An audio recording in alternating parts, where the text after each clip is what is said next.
Welcome to the RotoWire Fantasy Baseball Podcast, sponsored by WinBet. I'm Clay Link here with Todd Zola of RotoWire and Masters Ball. Always great to be talking with you, Todd. Next week's two-star starters looking a little thin, but we'll be hitting those, of course, and talking some pickups. Nelson Cruz got dealt last night. You think that's maybe the move that kind of breaks the dam with the trades?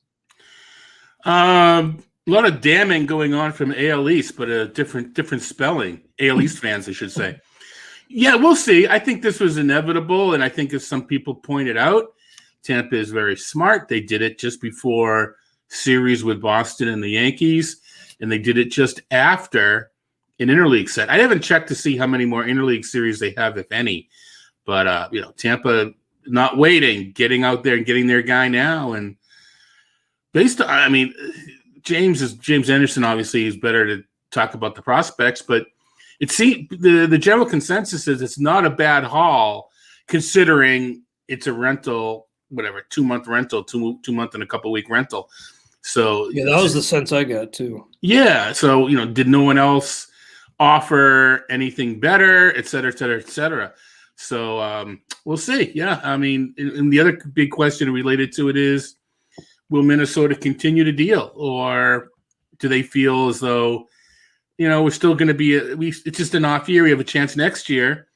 Nelson Cruz wasn't signed for next year. There's no sense. What is certain he's coming back, and he can always re-sign with Minnesota if he so desires. So, is it just a one-off, or are they going to look to deal Berrios and some of their other parts, Donaldson potentially? Yeah, that's a good question. I saw somebody, maybe it was John Heyman, suggest that Barrios was unlikely, but yeah, they could. Oh yeah, it's unlikely. Minnesota would have to be just blown away. Yeah. I think anyway. A couple of young.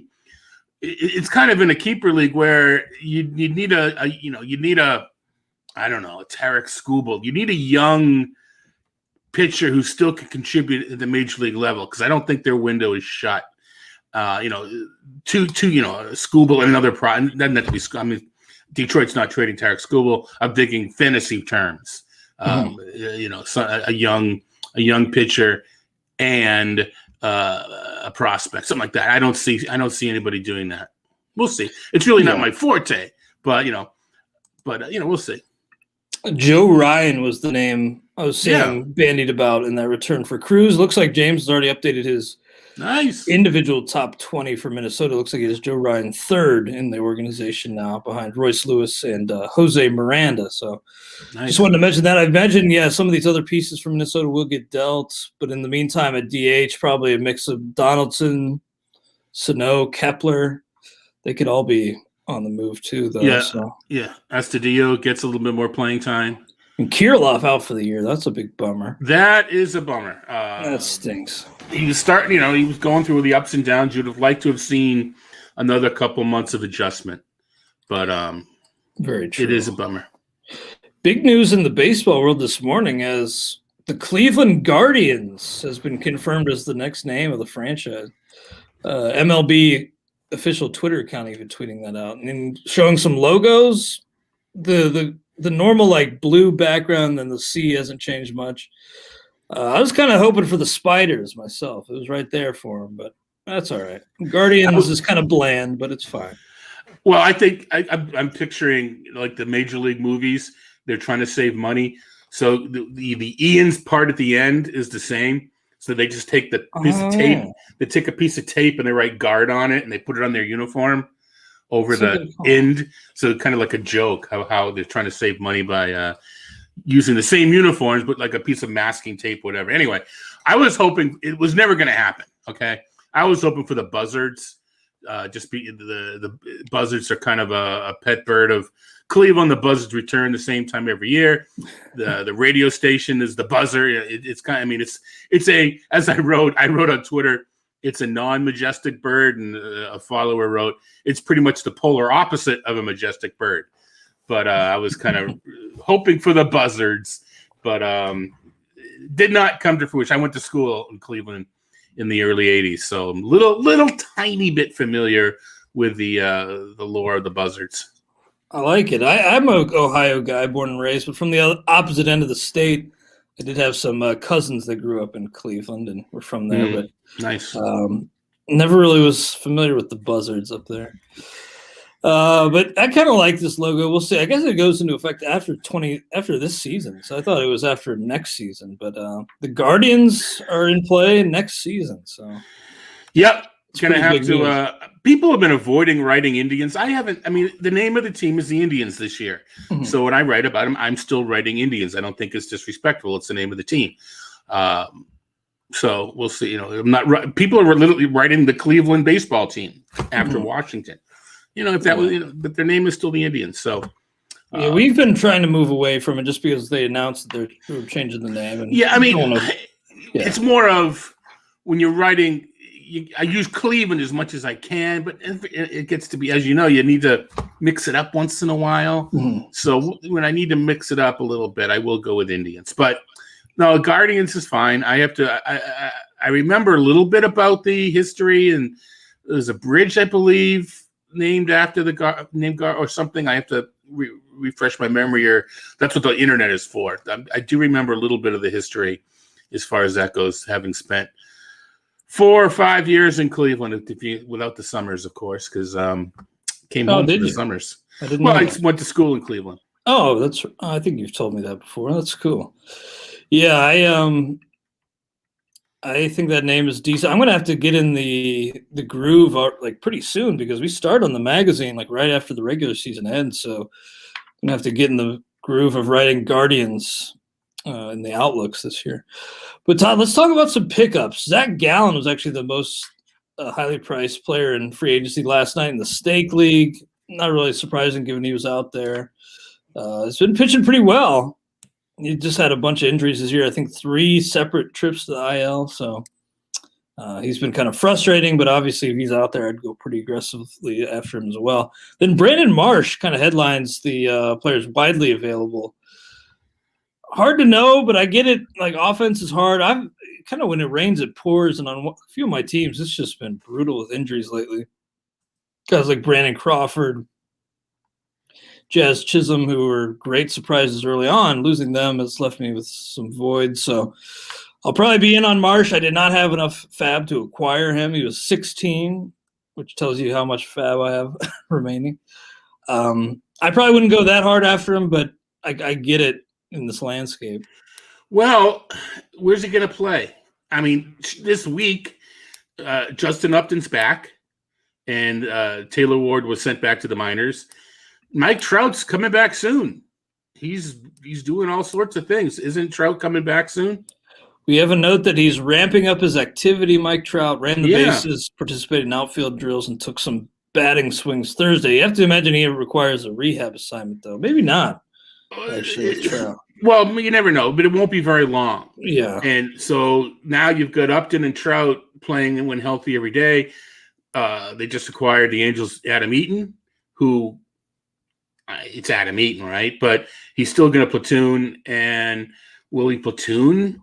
I'm looking. I don't know Brandon Marsh's head in this off the top of my head. Sorry, folks. He is a lefty, so he will not be platooning with Eaton. So where's he going to play again? That's the big question is where is he going to play? Because obviously the DH spot is occupied by some guy named Otani.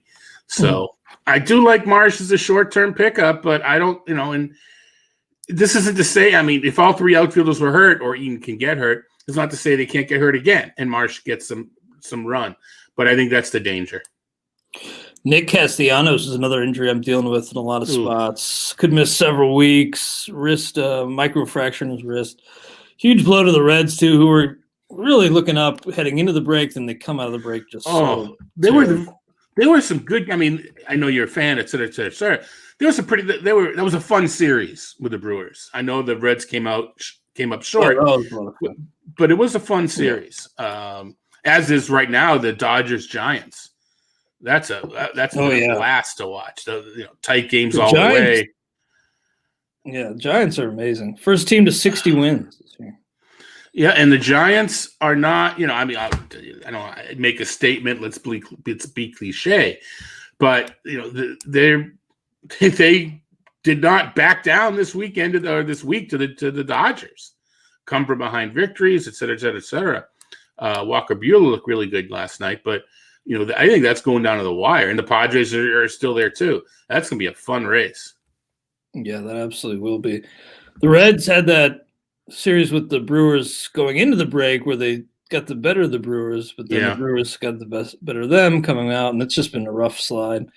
So doing that, even like Josh Rojas is hurt. I just have so many injuries, like everybody does, but it's certain teams. It's just like all of a sudden half my starting offense is hurt.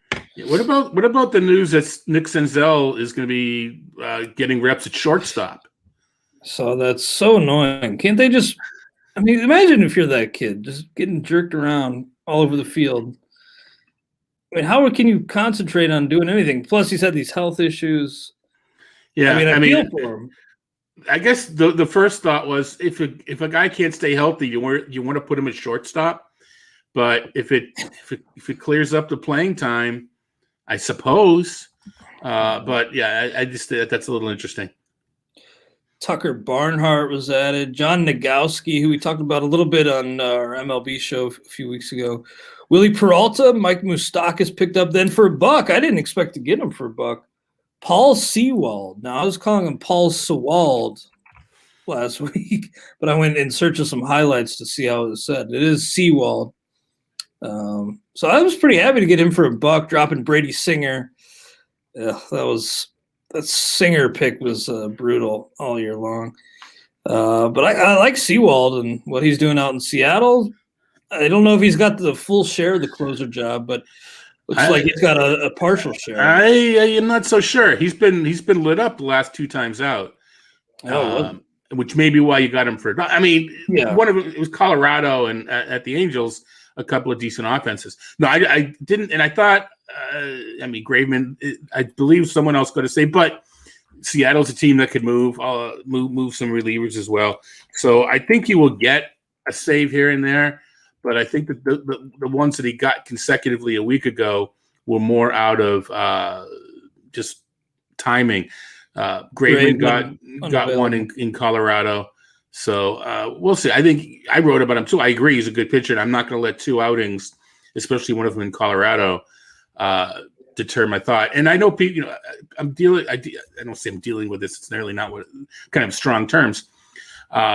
People are writing and talking about, well, I'm not afraid of the Rockies offense this year. They still scored the 3rd most runs in home games. Mm-hmm. So it's just they usually score the most runs at home games. They're still dangerous at home just because of their home field.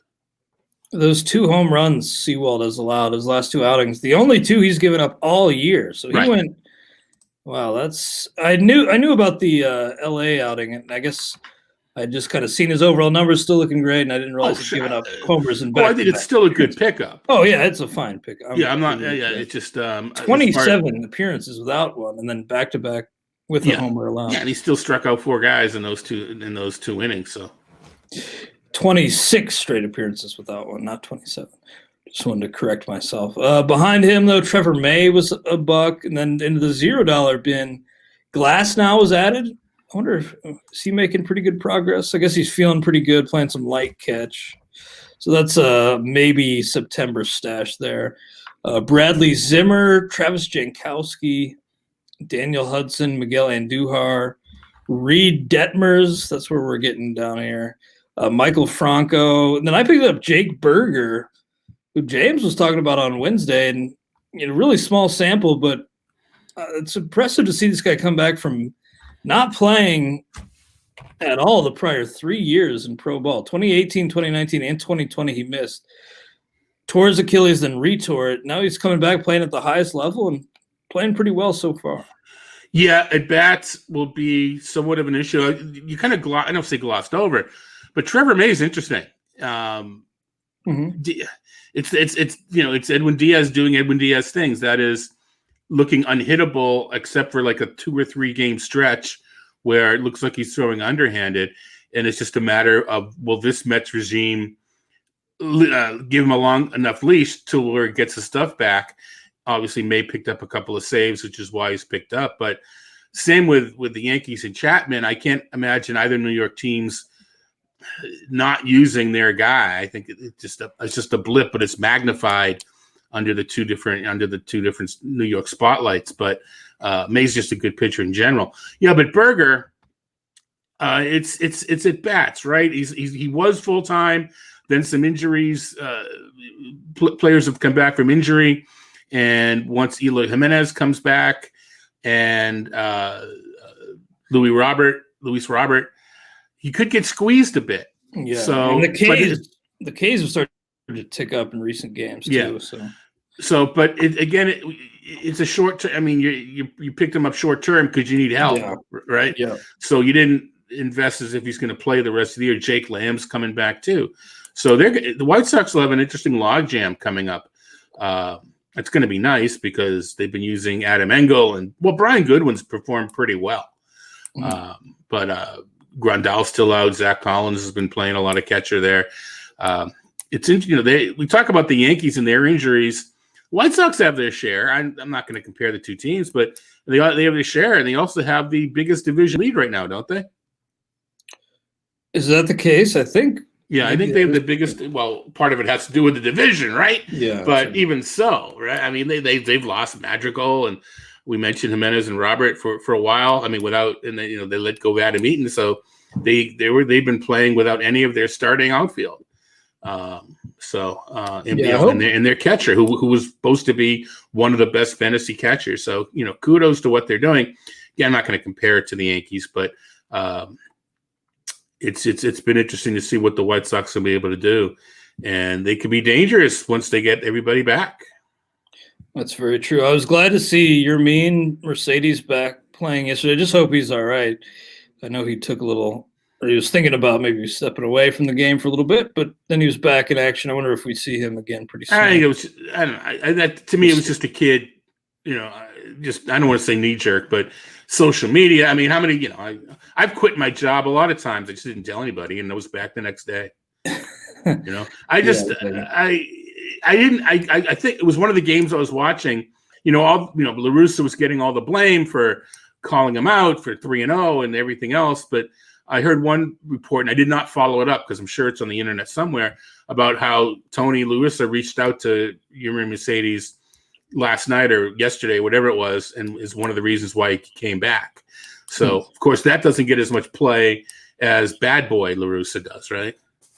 I do love hating on La Russa myself from time to time, but I'm glad that all worked out because I was worried about, just mental health and whatnot. I wanted him to be all right. And he's been hitting in AAA level. So that's great. One other thing that caught my eye yesterday was Sean Manaya, 13K game. That's pretty impressive for him. You got a thoughts on Manaya? Well, I mean, I'm going to pat myself on the back if I could only reach.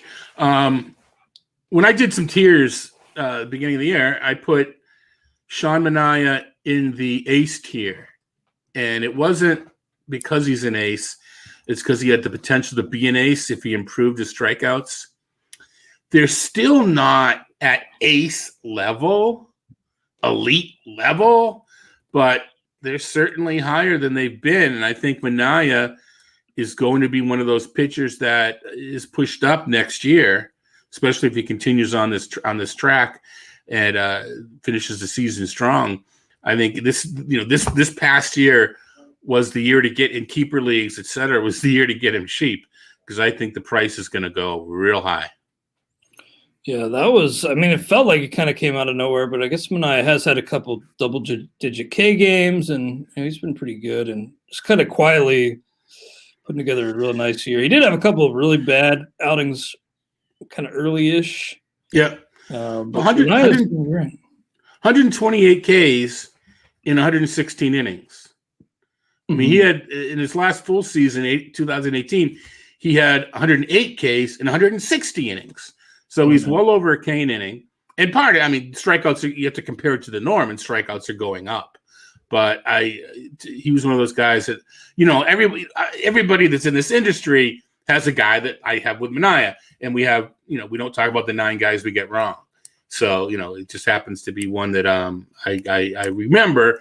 And I have him in Strat. I have to remember where else I have him. But I'm not too surprised. 29 years old, so he's not a kid, and had some injuries. Was a kid to me, but in pitching terms, he's not a young whippersnapper. I caught most of that, but internet crapped out again. So sorry if you listeners are catching any of that. Not a guy picked up in the stake league, but either of these guys. But would you consider at all Shogo or the Punisher, Aristides Aquino? I feel like I should not be called that anymore. But either of those guys in the wake of Castellanos' absence? It's a platoon, and I like Aquino I'm writing the ESPN notes, and we talk about players to stream that day. And if the Reds are facing a lefty, I usually have Aquino in there because I want Aquino versus a lefty. Mm-hmm. I don't know about a mixed league, NL only, sure, because even if you're platooning, you're getting 30% of the playing time, which is, it's enough for an NL only league. Shogo, I don't know. I just even in a mixed league, I'm not interested, not just yet. Yeah, hard to pick up a guy who at the major league level is slugged 274. I mean, that's almost hard to do. I mean, well, it is hard to do. Yeah. I mean, it'd be hard for me to slug 274. But, I mean, for a major leaguer to slug 274 across 106 games is pretty incredibly bad. And I was actually thinking he might be on the outs. Like, he might be DFA'd pretty soon. And if that were to happen and regular at-bats were to open up for Shogo or for Aquino, maybe I'd give him another look in a mixed league. But, yeah, I'm with you that in a platoon, neither are really accepted. And he's not getting on base at the rate that you could use him in an OBP or in a points league. And that was supposed to be the calling card, right, was the walks and with the power. And it's not – neither is happening. Sometimes it takes longer for this stuff to translate, and he's a little bit older, and it just hasn't happened for him. Nice. Well, shall we get into the two-start starters for next week? I cannot think of any other reason to waste time, so we might as well get into it. Might as well. You told me before the show that it's a pretty bleak week for two-start starters, but we will get into those momentarily. Let's first, though, throw to a word from our sponsors. And now we are back on the RotoWire Fantasy Baseball Podcast, sponsored by WinBet. We're going to be grading next week's two-start options on a 0 to 5 scale. Let's just get right into it. Nobody for Arizona since they only have 5 games. Then Kyle Muller, I don't know, maybe it's just me, but it feels like he's been on our lists here like 4 times out of the past 5 weeks, so maybe they've shuffled things around. Rain and everything else. Yeah. It's just been crazy. This was actually today, being Friday, was the first day that there were no changes to the schedule, based on an overnight or whatever in a long time. It's just been the guys doing and the gals doing the pitching grid. They must be pulling their hair out because it's been since the All-Star break. I think it's been easier to get the launch codes than to get the starting pitchers. It's been it's just the way it is. Brutal. But Kyle Muller looks like at the Mets and versus Milwaukee, he's been pretty good. But and the first one's in a pretty nice pitcher's park. But I'll probably give him like a 2. Actually, maybe I'll give him a 3.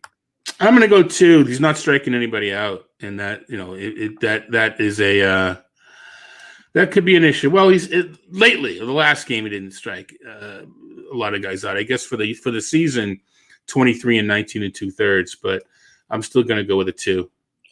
And what about Charlie Morton? He's been kind of quietly awesome lately. At the Mets, like Muller, and then versus Milwaukee. I'll probably give him a 4. Give him a 5. I think he deserves a 5. Nice. Okay. Yeah, he's been great. I imagine he could get moved, don't you think? That's so interesting with the Braves because I don't know. I think the Mets have made up a lot of the games in hand that they were behind as far as scheduling goes. Yeah. That whole division has played fewer games. So, I mean, there's going to be a lot of doubleheaders within that division, probably against each other. But, yeah, Morton, 23 strikeouts in the last 19 innings. He's just getting stronger. That would be that could be a difference-making acquisition for somebody. But I'm not exactly sure where Atlanta is going. Now, was it a 1-year contract or So is he done? I believe it was 1 year, 15. And I was a little surprised the Rays didn't offer him that, but that's the Rays. They're cheap. So, but they're efficient. They're efficient with their money. They're not cheap. They're efficient, right? Well, they could spend a little more, but I hear you. They are damn good with what money they do spend. But yeah, Morton. I imagine the Braves will be sellers, but you're right that maybe not. Actually, they said that they're not trading Freeman, so maybe the Braves think they can claw back in it. It's possible. We'll see. John Means versus Miami at Detroit. He was like the story early on. Then he hit the IL, roughed up in his return. Looks like he gave up 5 earned runs. So that was his first start since June 5th. He's given up multiple homers dating back to before the IL stint. Multiple homers in each of his last 5 outings. It's kind of crazy. I still think John Means is pretty darn good, so I'll give him a 4, like Charlie Morton. Yeah, I'm going 4 as well. And the key, you mentioned home against Miami and at Detroit. I know Detroit's playing well since the break, but it's still Detroit. So these matchups are it's a good pair of matchups for Means to get back on track. Nick Pavetta has been hilarious. I keep doubting him, but then James and I inevitably have to start him for some reason, and he's just keeps picking up wins. He did give up 11 hits his last time out, but got the win regardless. And so, 8-4. I do worry about the whip coming back around to bite him. Seems like the regression monster is on his heels, but he's been able to fend him off for the most part. Yeah, I'll go. I'm going 2. I didn't give a grade. But, well, it's all right. I can. I'm going to give him a 3, but those are pretty tough matchups. Yeah, and it's one of those, watching him and Garrett Richards, it's like, to me, it's like watching a knuckleballer. It's like you kind of squint because you're not sure you want to see it. Any pitch could leave the park, and any pitch could make the batter look silly. Now for Chicago, the Cubs, Kyle Hendricks and Albert Alzolay. For Hendricks, I'll probably give him – man, he's got 12 wins. That's pretty crazy. I wonder if he'll be around with them. I think he's under contract beyond this year, Kyle Hendricks, but I wonder if he could be moved. I'm going to give Hendricks a 4, although versus Cincinnati at Washington. Then I'll give Alzolay I think I'm going to give him a 2. Yeah, all right. I'm going Hendricks with a 3. Oh, I know I'm going with a 4.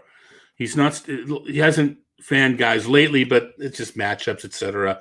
Alzolay, you said 2. I think I'm going to be with you on that one.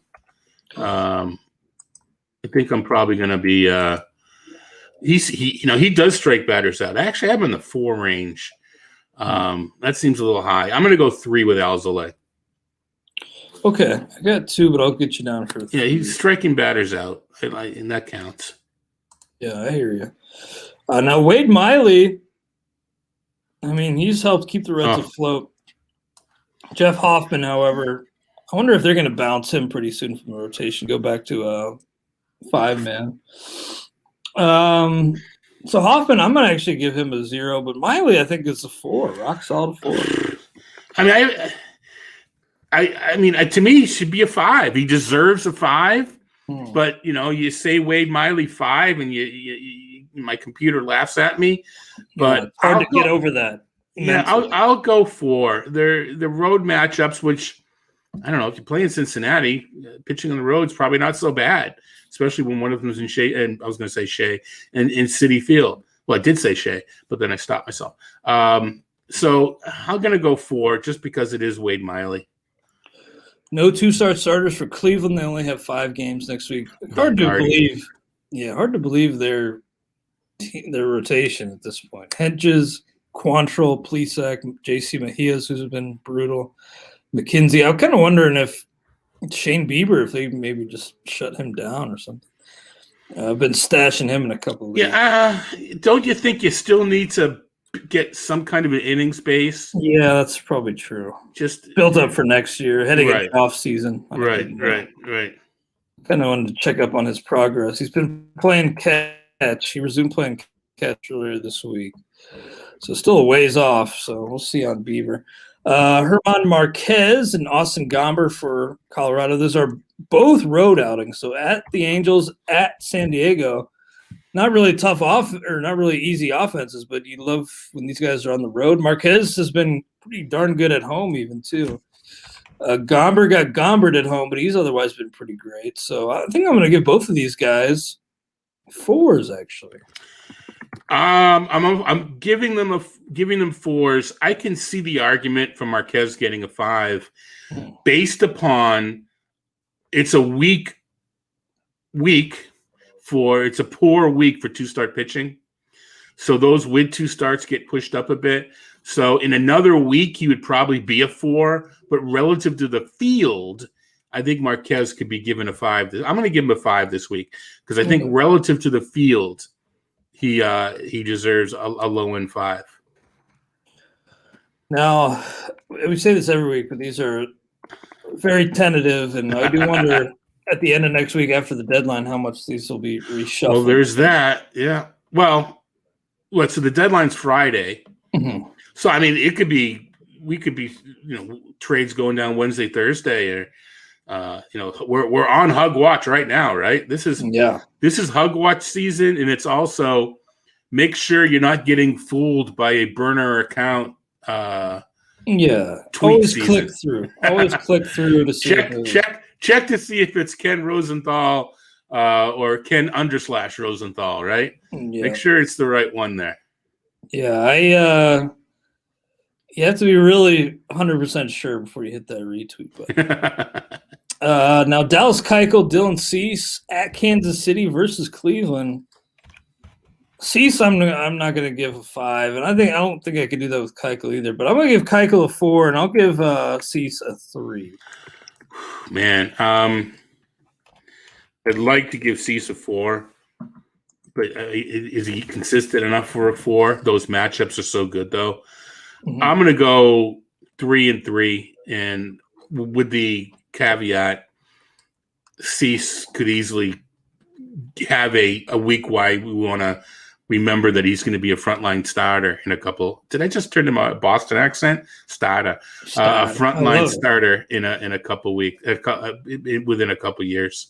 Yeah, I could totally see after the next week people really high on Cease after a couple great starts. We'll see. You said the 3 on Cease, right? That's what I had. I said a 3, but it wouldn't shock me if he has a 4 or 5 level week.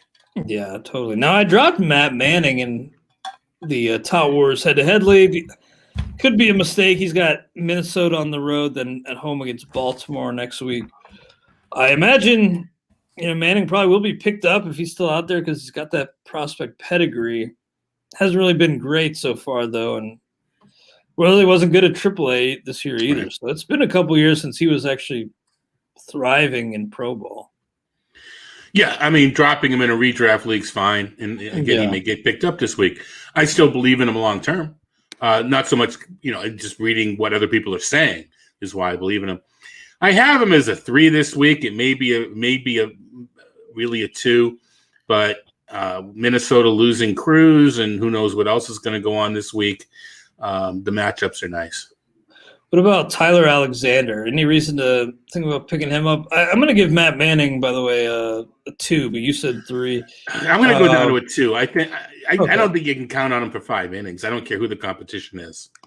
So what I'm about going to go down to 2. You going 2 on Tyler Anderson or Manning?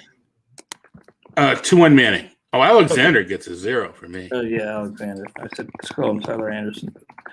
I remember he had that crazy game against the Reds where he struck out like 9 in a row and set a relief record. Yeah. And I haven't really heard anything from him since. Luis Garcia, I mean, he's got to go face those slugging Giants in the second one. But I think I'm going to give Luis Garcia a 5 at this point. I am too. Top 10 for me this week. Oh, yeah? Nice. But again, there's not a whole lot in there, right? I mean, I won't spoil who I have number 1, but I mean that's just the kind of week it is. So yeah, be sure to check Todd's 2-start, well, not 2-start, but a weekly pitcher rankings for see where these 2-star guys slot in with the 1-star options, and those will be updated closer to first pitch Monday. So check those out if you want a more updated look after this pod. Brad Keller versus the White Sox at Toronto, then Daniel Lynch as well. Daniel Lynch, I think you got to put him as a 0, even though he's has some pedigree himself, but he really struggled his first time up. So we'll go Keller. I think Keller's probably like a 2, but those are pretty tough offenses. Maybe a 1. Is he good? Is Keller's doing? I think I talked about this in a preview, one of the more recent podcasts as well.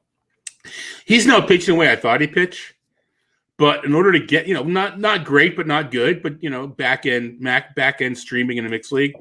But in order to get these stats, I had to absorb some real junk the first month of the season. Yeah. So now I'm thinking what I did right, what I did wrong. Okay, so it was right in that I saw some stuff in Keller, but is he the type of guy that you want to have in your lineup from day one, or was it better? Should I have it prove it to me? But if he had proved it to me, I would have lost those good stats. So it's just one of those conundrums where, and he was such a big hole. I don't think he can dig out, make the numbers even out. 2.51 ERA, 1.12 WHIP. Last couple of games, 14 innings, 15 strikeouts. So he's now pitching well. But as you mentioned, these are a couple of tough offenses. I'm going to go with the same 2 as you are, but some of it might be confirmation bias as far as, I was on this guy and then, dropped him in a few places because I had to. Yeah, I actually bumped him down to a 1 when I typed it in, but I got you down for a 2. Tough though, but yeah, I just have that early season slide for him. Well, absolutely, but there is research that shows pitchers that are pitching well can tend to stay on the roll. So based on that, and that gets factored in. I think you're probably closer to being right than I am, but I'll go with the 2 to stay on brand, if you will. By the way, that second one for Keller's at Toronto. That's not going to be actually in Toronto, right? But they're moving there pretty soon. No, it's in Toronto. They're done. They are, they are done with the Buffalo. They are done with Salem Field. Something bizarre happens. Yeah, the last series of the month is in Toronto. Now the Red Sox had a rainout against Toronto this past week. Yeah. We were joking. Do they have to play the first game in Salem Field and then go to Toronto for the doubleheader? But no, it's and I think the Red Sox should use Salem Field as their home field. They had like 18 homers in 2 games there. Yeah, I'd like that. I got a lot of Bogarts and JD. Now Ohtani, I'm reluctant to list here because we had him on the list a few weeks ago, and things get shuffled around. He's only making 1. So I'm going to give him a 4, only to reflect that he's not a must start on the pitching side. And I think really he's an every week offensive starter in weekly leagues at this point. I think strategically, I think you're right. But to me, there's enough leagues that they're separate or whatever. Sure. If he has 2 starts, he's a 5. So I'm going to give him the 5. But you're right. It comes down to your league rules, your format, and what you need.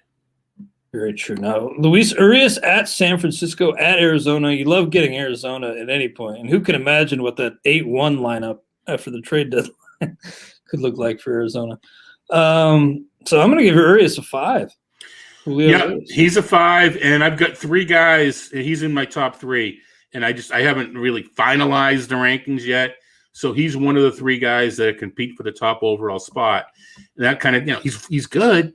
But is he he's not the top overall pitcher, et cetera, et cetera. That's just an example of what we're looking at for 2-star pitchers, is that Arias could be the top one this week. Now, Jordan Holloway has been working behind his He's not one of the 3. He's been pitching okay lately. His last 3 outings, he has a 1.38 ERA, 13-7 K to walk. So the walks have still been there, and this feels like a trap, this recent 3-game run. So I'm going to give Jordan Holloway a 1. Yeah, is he pitching the innings though? I mean, behind an opener, it's not as big of a deal. Yeah, I guess that's going to be the key. If he is still, and we're not finding. I think the last couple times Holloway's pitched, it's been kind of unannounced until the day that he pitches. Yeah. And a lot Bender, of that. Anthony Bender was given the opening nod. And I think a lot of that has to do with whether they needed Holloway, the Miami Marlins, in the game or two before, because I think he's still in play as a reliever if necessary. So it's kind of waiting to make sure that he hasn't pitched before using him again. I'm going to go. I guess I'll go 1, but it's one of those things where you have to be pretty desperate. Yeah, right, and it's only because on the off chance, not off chance, but on the possibility that he's used as an opener. I'm sorry, as the primary bulk guy. The Milwaukee Brewers, I have to say, they have a chance to bring a second title to Milwaukee this year. I mean, I have to respect that team, and really, Craig Counsell may be the best manager in baseball. It's pretty amazing what they do. It looks like they do not have any 2-star starters next week. Are they going 6-man right now, I guess? Yeah. Looks like right. Yeah, I updated my playing time with them last night. Fred Anderson. I'm trying to figure out, who's going to get what. If they stay in a 6-man, do I have to take a start away from Burns and Woodruff? And, that's a little bit granular at this point. But, yeah, they're in a 6-man now, and I think they'll got to get Fred Anderson starts. You just have to. Yeah, right. No doubt. And, I mean, I've got to talk, to show you as far, again, as an example of how the pitching is this week. Burns, Woodruff, and Peralta all in the top 10, and they only have 1 start. Yeah. So that's just how weak the 2-start pitching is this week. Yeah, again, no 2-star starters from Milwaukee, but I would maybe give some consideration to Adrian Hauser or Eric Lauer at Pitt to start the week. Oh, yeah. Definitely think about adding them. Now, Michael Pineda, who knows? I think he may very well not make that second start. Maybe he does for a different team. Or maybe he gets acquired and pushed back. Who knows? But it was tentatively versus Detroit at St. Louis. Was pitching well early on, then since he came back, he's been pretty rocky. So I'm going to give Pineda 2, I think. I'm going to go with 3, but it's a very good warning that second start against St. Louis is in jeopardy. Yeah, very much so. Now, is it Anthony Banda starting early next week? I guess so for the Mets with DeGrom still out. Oh, yeah, he got some run this past week, so yeah. Yeah, gosh. Anthony Banda. He had some pedigree with the Rays for a while, but he only threw 1 1/3 inning, so any start would be as basically an opener, a glorified opener. Yeah. Wasn't there a string of TGSs did he get hurt? I mean, there was a time where Tampa had Honeywell and Banda, and they had several De Leon, I believe. Several guys got hurt at the same time. Yeah, I'm going to give Banda a 0, but we'll see what happens there. Stroman, has he reached 5 territory? I think I'm going to give him a 5 because both are at home. He's one of the 3, and that tells you where we are this week. He's one of the 3 guys that are competing for the top overall spot, which is important because that means he gets the image for the article. Very nice. Now, Nestor Cortez maybe for the Yankees, but good grief, this team. Now, Nestor Cortez is on the COVID IL, but it sounds like he could be activated as soon as this weekend. If he's not needed, maybe he opens. But this is one where it's 0 because it's so up in the air, and I wouldn't really give him much thought anyway. But right. He's actually not pitching poorly, but it just is he going to go 5, et cetera, et cetera, et cetera. Yeah. Oh, yeah. In terms of run prevention, he's been great, but he's a lefty relief guy who in search of wins and innings and Ks, I would not consider him. James Caprillion really probably deserves some Rookie of the Year consideration, don't you think? Absolutely. I mean, it's pretty amazing what he's done. Right. So I think I'm going to give him a 5, actually. He's in 4 range for me. I mean, but he may be lifted to a 5 once I fine tune the innings. But yeah, I mean, is he going to eventually get capped? Hard to say. They're not the greatest of matchups, San Diego and LA, especially because Trout may be back by the weekend. But those are still, decent parks, and he comes from a decent park. But yeah, I can see the 5, but I'll go 4. Yeah, he's I just didn't really have him on my redraft radar, but he's just come in and been fantastic. Brilliant. Yeah. Yeah. There was that was the year before. DVR and I, in the league we do together, we picked him up in the reserve round. We didn't use him that year, but which all it means is he had some pedigree because we thought you throw a dart at somebody. I don't remember if it was. I think it was probably the 2019 season. Nice. Okay, so we're getting near the end of the list here. Matt and Moore, I can't see any reason to start Matt Moore. That's a 0 for me. Yeah, we don't have to worry about that one. Remember, some people, well, that's what you do in those draft and holds. You speculate on late round guys, but Matt Moore is never really a guy who had any appeal to me this year. Tyler Anderson of Pittsburgh. I've been down this path before this year versus Milwaukee versus Philadelphia. I guess I'll give him a 2 to be nice. I'm going to give him a 3. He hasn't pitched terribly. He hasn't done as well coming out of the break, but it's I have to fight that personal bias because I have been. Yeah. A lot of the burning came in Colorado, though, so I don't want to say it's forgivable, but I'm going to go 3, and it's probably aggressive, but I'll go 3. Now, Chris Paddock, he had that one really good outing, but you look at the K numbers: 1, 2, 4, 2, 5, 2. I guess the one I'm thinking about was against the Reds, of course. He carved them up for 11 Ks. Then seems like he's been hard pressed to match that number in 6 starts since. But this has really been a pretty dramatic fall for him since he debuted. And versus Oakland, versus Colorado, I think Paddock's maybe. I guess he's a 3. I can't go. Yeah, 2. I'm going to go with the 3 as well. I have him ranked higher, but I think once I factor in he hasn't done well lately and probably cut the innings back. I mean, he has not pitched. He's 2-1 in his last 3 starts with an 8.36 ERA. So he's gotten 9 strikeouts in 14 innings. So got a little run benefit there. Over the years, I think James and I have been doing the prospect pod for 5 or 6 years now. I don't think we've come across the name Darren Mccoggin one time. I don't know if I'm saying that right. McCaughan. Mccoggin. He did not have a K in his debut, walked 3, but didn't allow even a hit. So he did have an unearned run. Or I guess, no, it was one earned run and then separate.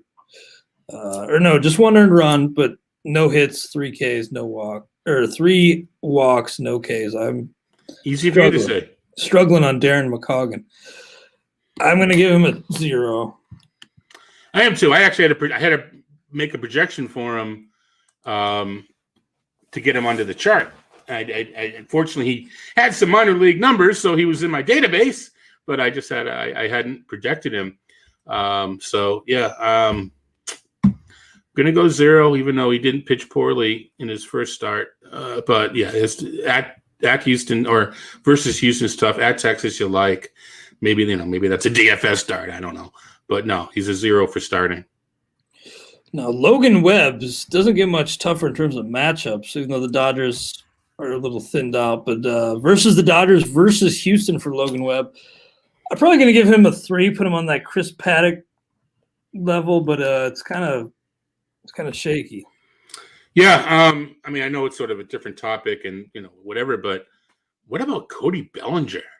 Yeah, man. I mean, I'm sure it's being talked about here, there, and everywhere, but good Lord, he's lost. It's so amazing. I mean, I can't believe he forgot how to play baseball. Mm-hmm. But good Lord, he looks lost. All right, Webb, I'm going to 3 as well. Like you said, these are not good matchups, but he's pitching pretty well, and they are at home. And it's destiny. San Francisco is just they're being shined upon this year. Yeah, definitely. Now for St. Louis and Tampa Bay, new 2-start starters for either of those teams. So we'll move on, and I guess at Texas, same deal. They only have 5 games, so down to our final 2 teams here. Alec Manoa on the IL, but he has been, I guess he's expected back on Monday. Yeah. Targeting Monday return. You hate to see him coming back in Boston, but then he gets versus I'm okay KC. with it. Yeah, well, he's been great, and I think here you're starting him anyway. Probably not a 5, but Alec Manoa is a 4 for me. Yeah, I'm going to go 4 now. Yeah, he's probably will go 5 innings, but maybe he doesn't ready to go 5 innings yet. But yeah, he's certainly looking like the front end of the rotation guy that we expected. And Robbie Ray is my biggest L of the year. I just did not see any reason to draft him. I guess spring training does matter in a sense, and if they're getting eyes on these guys, and if they're filling up the zone, maybe there is something there. But I just didn't see anything bankable, and I do still think the regression is coming. I'm going to give him a 4, Robbie Ray. Well, I've said all along that I've got 3 guys fighting for that top spot, and I've only talked about 2 of them. Robbie Ray. That's where we are this week. Robbie Ray is currently my number 1 guy. A lot of that, again, part of the algorithm is how they pitch lately. And you say you keep waiting for the regression, but he's just like spitting regression in the face. He's still giving up home runs. But he, 4 walks last 18 innings, 1.93 ERA, 3 homers though. It's tough. I mean, Boston can get 3. Boston can get 4 homers and you can give up 4 runs and lose the game 4-3. I'm giving him a 5. It's just a matter of Ray Stroman and Arias, who ends up as the number 1. I'm going to check to see how close they are as far as my points, how close they're ranked. Usually the number 1 guy is just far and ahead of the way it feels. It's pretty close. So if I give an extra guy a third of an inning, or I take away a third of an inning from somebody, it's going to be really close. And actually, to be honest, all the way down to number 5, Garrett Cole and Charlie Morton, Cole with 4, Cole with 1 start, and Morton, when I adjust things, they all have a chance to be the top pitcher this week. I gotcha. Something's holding me back from giving him a 5, but I guess I should bite the bullet and give him a 5. But I'm stubborn. Be you, Clay. You be you. See, that's the thing. When you do this and then you get one so wrong, like Ray, you kind of like, I find myself almost rooting for him to not like get hurt, obviously, but just to struggle a little bit. Oh, not be so good. It's so weird, especially, and I'm doing it a lot this year because my teams aren't very good. I'm not rooting for my teams. I'm rooting for my ESPN daily picks, right? Or I'm rooting for my projections, or I'm rooting for what we talk about on the podcast. I just don't want to look so wrong. Yeah. Well, I mean, it's as you know, it's process, and it's the way it is. And if I think, as frustrating as it is, I think stories like Robbie Ray are fun because the next pitcher, and I'm sure there's someone out there now that we could use in as example that has a really, really high walk rate, and we think he's done. We can always say, hey, he always can pull a Robbie Ray. So, like Giolito a few years ago, he's the worst starter in baseball. Oh, yeah. He's one of the best. Now, Eric Fetty's been all over the map. Last time out, he had 6 innings of 4-hit ball, no earned runs. But then before that, 1 1/3 innings, 6 earned runs. He's been up and down. He did have a 7-inning shutout against the Mets on June 18th. Hard to know, and it seems like you're playing with fire. But at Philly versus the Cubs, who will probably be stripped down by August 1st, I think you maybe consider Fetty and have him on a priority list at the end of your list, but probably a 2, Eric Fetty. Yeah, I have him on the 0 range, but I think I am going to elevate him. I'm trying to see his season-long strikeouts because I had him on the list early in the season of someone who could have an increase in strikeouts. I think it's over his career mark, but it's not to the 1 per inning. 1 per inning mark yet, and he has struggled lately. I'm going to go with a 1, but I can see where, relative to everybody else, why, if you really need 2 starts, why you may prioritize him. Nice. Well, we'll recap these grades here. 2-start pitchers for the week of July 26th, 2021. Hope everybody has a good final week of July and enjoyed the trade deadline. Todd, on this show next week, there'll probably be trades happening as we're talking. So that should be interesting. Kyle Muller, 3. I say 3, Todd 2. Charlie Morton, I say 4, Todd 5. John Means 4. Nick Pavetta, I say 3, Todd 2. Kyle Hendricks 4. Adbert Alzolay, I say 2, Todd 3. Wade Miley, 4. Jeff Hoffman, 0. Herman Marquez, I say 4. Todd, 5. Austin Gomber, 4. Dallas Keuchel, I say 4. Todd, 3. Dylan Cease, 3. Matt Manning, 2. Tyler Alexander, 0. Luis Garcia, 5. Brad Keller, I say 1. Todd, 2. Daniel Lynch, 0. Shohei Ohtani, I say 4. Todd, 5. Julio Urias, 5. Jordan Holloway, I didn't put a number, but I guess 0. Or maybe 1. Maybe there's something there, but yeah, I forgot to put down his grade. Anyway, Michael Pineda, I say 2. Todd, 3. Anthony Banda, 0. Marcus Stroman, 5. Nestor Cortez, 0. James Caprillion, I say 5. Todd, 4. Matt Moore, 0. Tyler Anderson, I say 2. Todd, 3. Chris Paddock, 3. Darren McCoggin, 0. Logan Webb, 3. Alec Manoa, 4.